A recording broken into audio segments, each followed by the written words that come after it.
दोनों रास्ते हो सकते हैं। पहले भी रहा है, पहले भी गवर्नमेंट प्रोग्राम अटल जी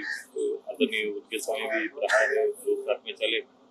और अभी भी अगर सभी की सहमति बनेगी तो ये बन सकता है, ताकि कई मामले, एक तो manifesto, national manifesto Bharatiya Janata party का है, तो मैनिफेस्टो के साथ साथ बाकी जो रीजनल दल है, रीजनल दल के अपने कुछ रीजनल सब्जेक्ट होते हैं जिनको वो चाहते हैं कि राष्ट्रीय पटल पर इसका निष्पादन हो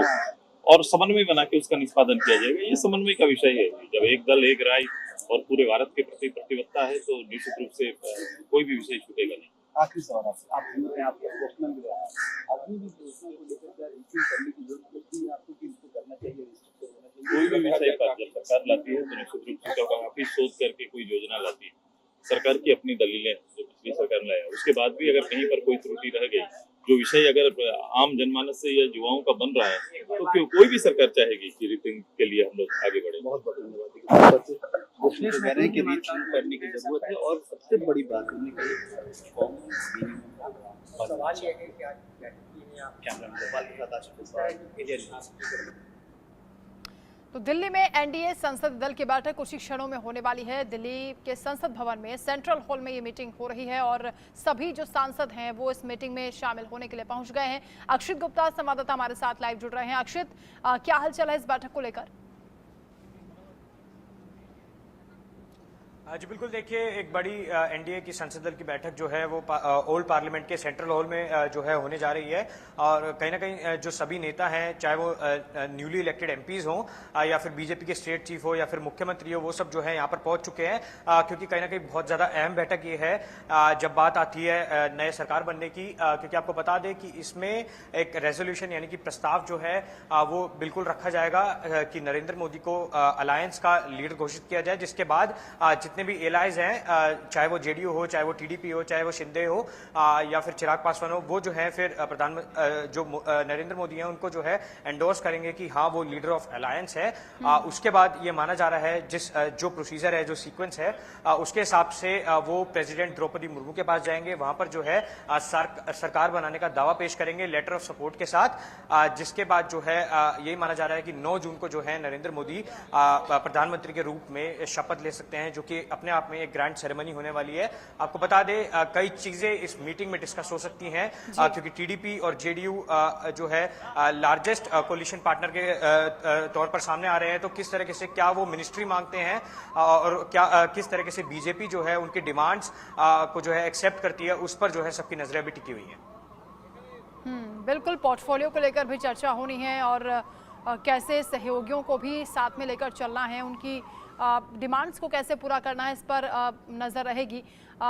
इसके साथ ही अक्षित ये भी बताएं कि जो तमाम सांसद यहाँ पर पहुंचे उनसे बातचीत करने का प्रयास आपने किया होगा, क्या कुछ कहना है उनका? मोदी सरकार 3.0 को लेकर किस तरह का स्ट्रक्चर रहेगा?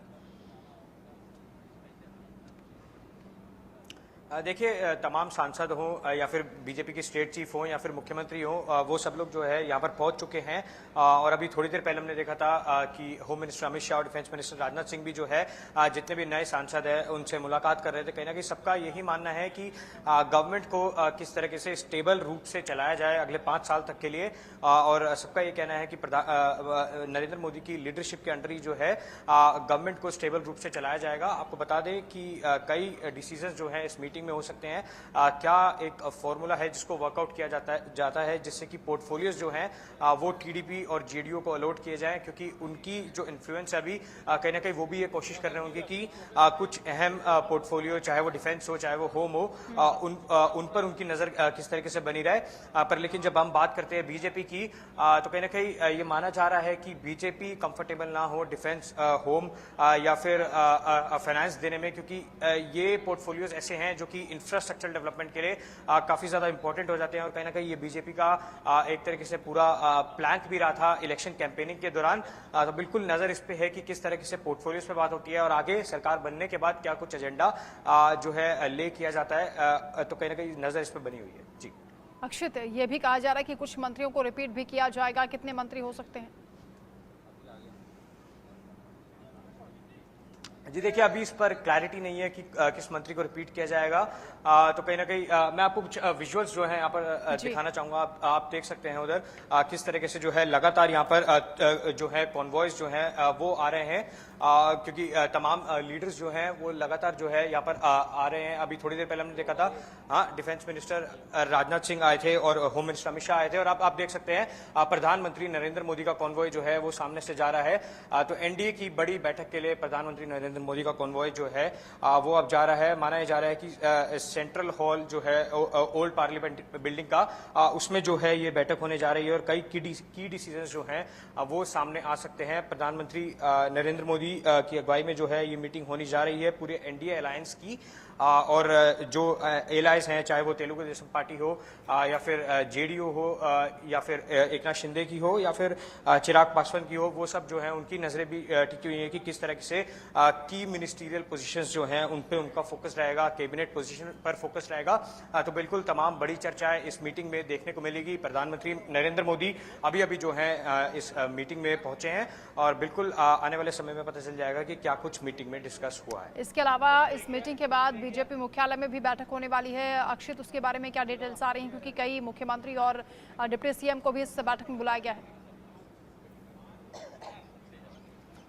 जी बिल्कुल, देखिए कुछ दिनों से हम देख रहे हैं किस तरीके से बीजेपी जो है लगातार, चाहे वो जेपी नड्डा के घर पे हो या बीजेपी मुख्यालय में हो, लगातार जो है बैठकों का सिलसिला जो है जारी है, क्योंकि कहीं ना कहीं इस पर भी गौर किया जा रहा है कि बीजेपी की जो कुछ स्टेट्स में खराब परफॉर्मेंस रही है तो उनका कारण क्या रहा है। तो उसको लेकर जो है बीजेपी अहम बैठकें कर रही है, चाहे वो स्टेट चीफ्स के साथ हो, चाहे वो मुख्यमंत्री के साथ हो। तो उसको लेकर जो है बीजेपी कहीं ना कहीं एनालिसिस कर रही है कि पुअर परफॉर्मेंस का कारण क्या रहा और उस पर आगे किस तरह से सुधार किया जा सकता है, क्योंकि कई स्टेट में असेंबली